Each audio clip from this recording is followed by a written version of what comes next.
So Sound of Freedom surprised a lot of people by becoming a box office success. That's partly because it's a relatively small independent movie, but also because the film has been linked by some critics to internet conspiracy theories. Today, what the success of Sound of Freedom tells us about this moment in culture.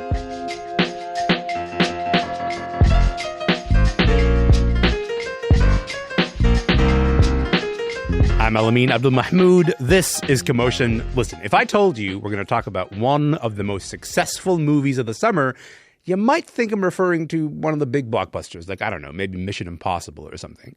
But I'm actually talking about this. It is the fastest growing international crime network that the world has ever seen. It has already passed the illegal arms trade, and soon it's going to pass the drug trade. Because you can sell a bag of cocaine one time to a child 5 to 10 times a day. God's children are not for sale. That whispering, grim voice, that is the actor Jim Caviezel, who stars as Tim Ballard in a movie called Sound of Freedom. It is a movie inspired by the story of a former U.S. Homeland Security agent who says he has dedicated his life to stopping child sex trafficking around the world. Sound of Freedom was made for about $14 million. Not a small budget, but also not a big budget either. That's a pretty tight budget for a film. It was released by a small distribution company called Angel Studios. Despite all this, though, it's made over $80 million at the box office. This is really important because it makes it one of the most profitable movies this year. But there's one more thing you need to know, which is that Sound of Freedom has become a bit of a lightning rod. Supporters say the movie is an expose of child trafficking, but critics say this depiction is full of inaccuracies and it feeds into wild conspiracy theories. So how did this small independent film become one of the most talked about movies of the summer? To get into this, I spoke with Nick Allen, the senior editor of RogerEbert.com in Chicago, and Justin Ling, who's an investigative journalist based in Montreal. Justin's written a lot about conspiracy culture. And we started out by talking about the real person at the center of this film, Tim Ballard, and what makes him such a controversial figure. Here's what Justin had to say. Yeah, so Tim Ballard is the founder and the leader, or at least up until recently, the leader of a group called Operation Underground Railroad. They were founded a little over a decade ago or so, and they claim to be this sort of extra-governmental, extra-territorial sort of amateur law enforcement organization that is leading the charge against an international problem of human trafficking. They do this by, they say, partnering with local NGOs, local governments, local police departments, and basically enabling, participating in, leading stings and raids against these child traffickers. And they do this sometimes by posing as possible Johns looking to hire underage or forced basically sex slaves in their own language. Yeah. And they lead these sort of extraordinary raids where they come in and they free those who have been trafficked and they arrest the traffickers. And it's this sort of messianic fight between good and evil. And they've been doing this for a decade now. And they've attracted some major donors and some international attention, as well as I think we're going to talk about in a minute, a lot of criticism and skepticism about what they're really doing and what they're really after. So we want to come back to that in just a moment, but then we should talk about this movie. And Nick, Angel Studios is a faith-based media company. That is not normally the kind of stuff that you write about. What was it, would you say, about the story of The Sound of Freedom that made you go, you know what, I got to get in on this? Really, I mean, it became news. It was that sense of like, this opened on July 4th, Independence Day. That's a Tuesday. And it was starting to make more money than Indiana Jones. So the big question for us at the website, among other publications, I'm sure, was, well, we need to see if this is any good or not. And so that was my main curiosity. I've seen a lot of faith-backed and faith-driven movies with conservative, sheen at the very least. And this one certainly kind of stood out because of the aggressive campaigning that had been going for it since, months before in social media and everything. So once it started making all of that money, it needed to be part of a larger discussion than just whether people were excited about it existing. Justin, there's been really fascinating sort of seeing this trend of TikToks that have been posted in the last few days of just people going to see this movie and they post a TikTok of an like almost entirely empty theater. And for people who are supporting this movie, they say, actually, the fact that these theaters are empty, even though it's told me it was sold out, is evidence that like there is like media repression of this movie and like the movie companies don't want you to see this movie. Whereas on the other side, people who have been critical of this movie are like, okay, these are fake movie tickets. People are buying the ticket, but they're not actually going to the screening. Why is this movie so controversial? I mean, it's such a fun way of actually physically showing the culture divide in America, where you have probably a bunch of urban TikTokers going to downtown screenings of this movie and going, where are all the people? This must be fake. And then you have on the other side people who are supportive of this movie, who are probably more in rural areas, who have started claiming that there's been a cover up of the popularity of this movie, or there's been an effort to disrupt the actual screenings of it, right? Yeah. Every time the AC has conked out at one of the showings, or every time the fire alarm has gone off, there's been these TikTok videos recorded by these folks going, look, the deep state doesn't want you to see this movie, right? The reality is people are going to see it. They're just not necessarily going to see it equally spread out across America or Canada, because there's been some screenings in Canada as well. Yeah. This movie, and I should say two things from the get-go, right? I'm not a film critic. I watched the movie. I think you could probably enjoy it without really engaging with the political message behind it. I think you can watch James Bond without supporting extrajudicial killings by MI6. So I think you can watch this movie and not necessarily sign up for QAnon, right?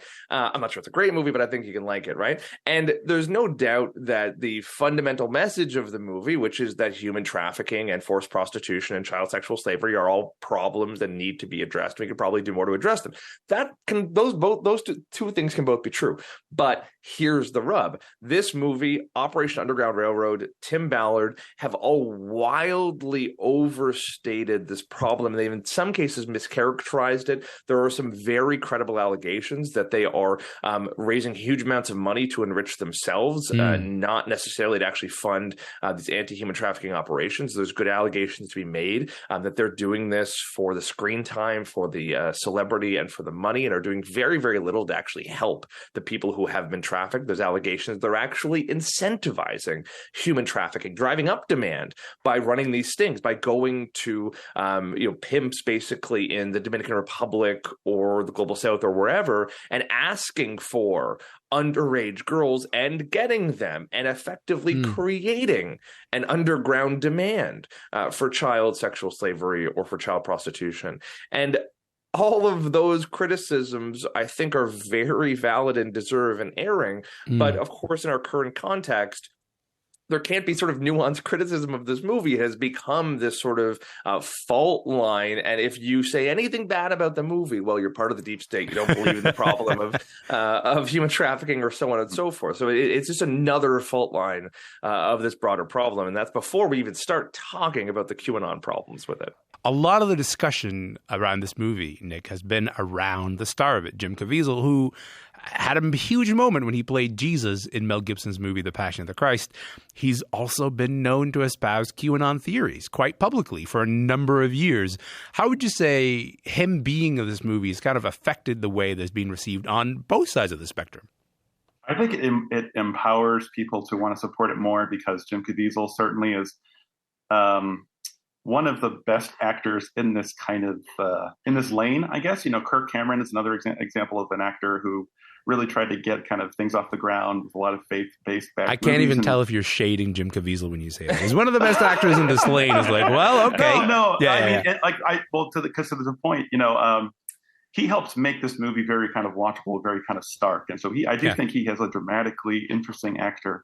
But certainly, yes, I think he kind of allows you to kind of take out the nuance in talking about this movie or in criticizing it because of his QAnon ties, or because if you love his work, or just kind of see him as a symbol for what this movie means. He provides you the vigilante that will answer to the horror show of this movie. Right. Well, I just say, Justin, it feels a bit odd that we have arrived at this moment where I feel like we can all agree that child trafficking is bad. And then this notion of that becoming a source of political division is very strange. You've looked at conspiracy theories and conspiracy culture quite closely. What did you make of the messaging in this movie? Like, does it align with some of the movements you've actually investigated, like QAnon? Or is it just kind of like it's not doing any of that work at all? No, it does perfectly align with the sort of QAnon ethos.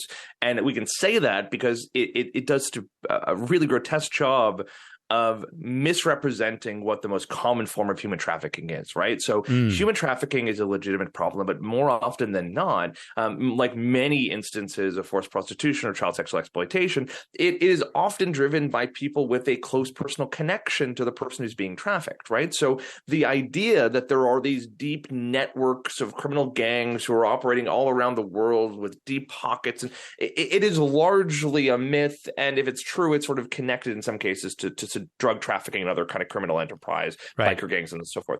This idea that there's this secret underground operation is largely a myth, and it's one that has been supported and adopted and weaponized by the QAnon conspiracy movement, right? And of course, we know that was done by linking it to the Democratic Party and to Hillary Clinton and George Soros and so on, right?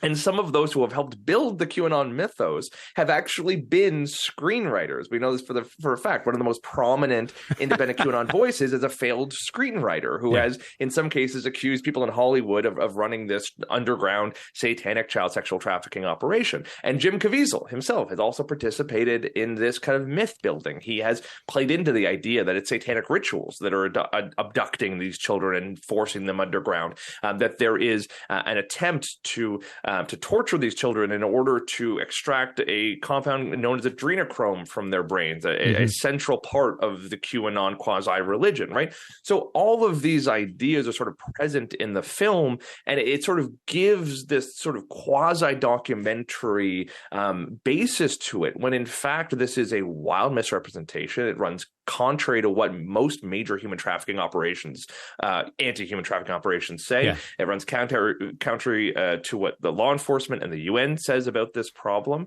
And it really, I think, points people in the wrong direction from where this problem is. So there's an argument to be made that this sort of film is doing more harm than good to fighting human trafficking, but it's doing a lot of good for the QAnon movement, which could really use a win right now. Nick, regardless of one's political proclivities and, I guess, conspiracy proclivities, would you say this movie is worth seeing?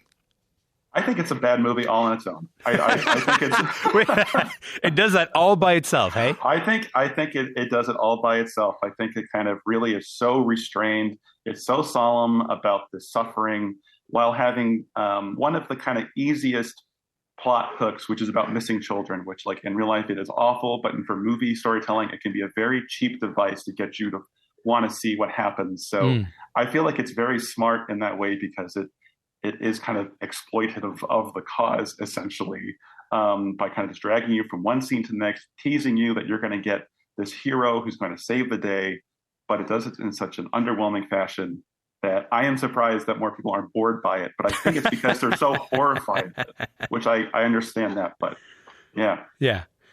Justin, last word to you on this. This is a bit of a peculiar moment, right? What is it in this particular moment in culture that allows this sort of somewhat explicitly faith-based movie about human trafficking to thrive and become this sort of cultural lightning rod? In a bigger sense, we live in a very conspiratorial and paranoid moment, right? We have a political problem right now where there is a genuine belief that there is a deep state and international evil elite, maybe satanic evil elite, that is secretly pulling the strings. And if you believe that, it's not a far walk to think that they are also trafficking children and harvesting their brain juices and so on and so forth, right? We have to find a way to get past that magical thinking, because that's what it is. And it's what this movie plays into. The more we can deal in reality and the actual problems we face, and the less we deal in this sort of fantasy action movie world, I think the better off we're all going to be.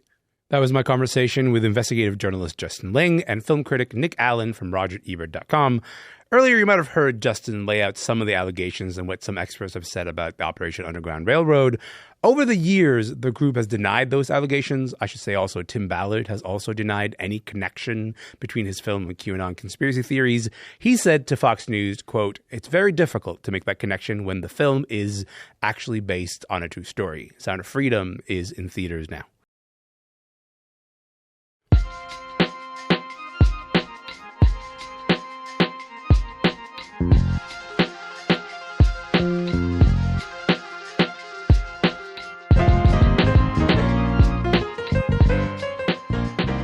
I'm Elamin Abdelmahmoud. You're listening to Commotion. Take a listen to this.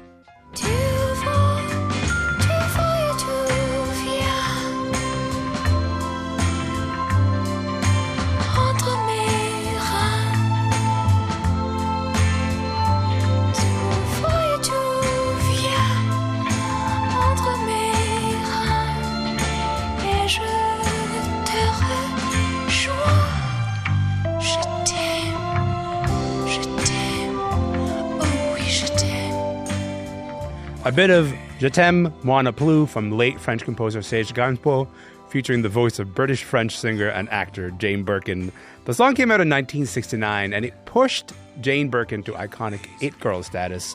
Jane Birkin died on Sunday. She was 76 years old. Jane had this illustrious career. She made a lot of albums, starred in so many movies.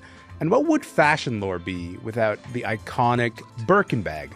The French Ministry of Culture called her a, quote, timeless Francophone icon. I spoke with Vogue.com contributor Mosha Lundström Halbert about Jane Birkin's life and legacy. She started out by telling me the story of how the song that you're hearing got recorded. Yes, well, there's a lot of lore surrounding that. Originally, Brigitte Bardot, another French style icon, kind of compelled Serge Gainsbourg, who, to put in context, is almost like akin to the Bob Dylan of France, asking him to write her a love song. And did he ever? He took love and kind of intertwined it with lust, and they recorded it. And apparently it was a very hot and heavy recording session. But her husband was none too pleased when he found out that they had done this, and she begged Serge not to release the song. But I think he knew he had a hit on his hands. He just needed to find the right chanteuse to sing it so that it could be set forth into the public and cause the sensation that it did. Hey, this song was banned in a bunch of countries around the world. Hey, why did that happen? You know what? It's one of those that I think when we look back on the song, even in today's day and age, it would still cause a controversy. This notion of like expressions of female pleasure are very controversial and hit a nerve with people. And I think that because of that, because it was so like overt and sexual, and Jane Birkin was quite young and Serge Gainsbourg was this older iconic figure, it just really, even though it was a hit, a lot of people took issue with it. And because of that, it was banned. But I think that also made it the sensation that it was. Sometimes the best things in our culture are the ones that cause controversy or that are restricted. Right. In the sense that it becomes kind of salacious and it gets all this kind of attention. And then, of course, that projects the attention onto Jane herself. Let's talk about Jane Birkin, the fashion icon, for a moment. How would you describe Jane Birkin's style? Well, she really came of a time where she had come to France during the swinging 60s in London, and that whole style movement where hemlines had just gone way up the thigh and necklines had plunged. And there was really a movement towards more liberty in the way that women were dressing and presenting themselves and showing their bodies, was really a defining factor of her style. But then also like everything was undercut with like these very simple denim and cotton pieces. Like she was kind of the queen and the originator of like high-low. It was never just, very sexy and glamorous. She'd pair it with a basket bag or with like a flat, very gamine Mary Jane shoe. So she really maintained this balance of like charming and quite seductive. There's a lot of the most famous photos of her. Flash photographers have made her dress completely sheer, and you can see things like her nipples and her underwear, which, Rihanna and the like do all the time now. But then that was quite shocking. So you have all this attention on you. You are this celebrity. You are this it girl. And then you get your own bag. How does Jane Birkin end up with her own bag? Like a lot of things in her life, it seemed like she just followed a path and stayed true to herself, and then really magical things would happen. So she ends up sat next to Jean-Louis Dumas, who is the president of Hermès in the early 80s, and talking to him on a flight about, her needs as a young mother and a very busy multi-hyphenate juggling the worlds of French cinema and music and fashion. And, you know, like a lot of us women, wanted to carry all of her belongings with her at all times because we like to be prepared for everything and we're constant multitaskers. And so they set about designing a bag that would really serve that purpose and allow her, like her basket of her youth, to continue to just cart the kitchen sink around with her. And thus the Birkin bag was born. If you think about the Kelly bag, which is the other super famous Hermes bag, it's very trim, it's very proper, you know, it was carried by Grace Kelly, member of the royal family, to all these engagements, whereas the Birkin bag just overfloweth with all of Jane Birkin's paraphernalia. Yeah. And I really hope that people get back to that essence of what the Birkin bag is meant to be about. It's not meant to be that kind of status symbol. It's meant to kind of push against that and be a real piece of practicality. Mosha, I want to read you a quote from Jane Birkin talking about her sort of iconic look from the late 60s.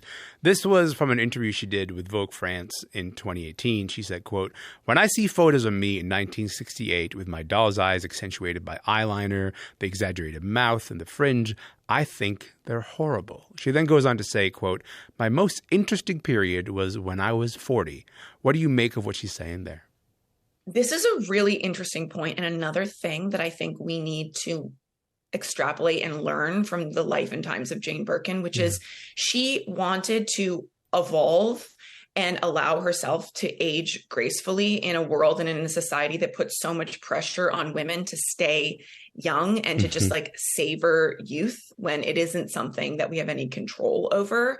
I think that she saw herself really becoming the woman that she was meant to be later in life when she wasn't so defined by the men in her life and coming into her own beauty. And this idea of like not just holding on to when everyone was really celebrating her as this symbol of 60s and 70s beauty, but feeling like her most fully actualized and authentic in her 40s and on. And, you know, I saw her perform once in Toronto in the 2000s, and she had this way about her. She was just in like a big baggy cashmere sweater and cargo pants, but the like innate elegance and confidence that this woman exuded was really something to behold. It left an impression on me. And I think a lot of women of what it means to age in the public eye and not be a slave to your youth.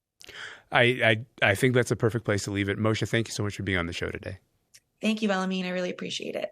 Mosha Lundström Halbert is a contributor at Vogue.com. We were remembering Jane Birkin, who died on Sunday. She was 76 years old. For more on her life, go to cbcnews.ca.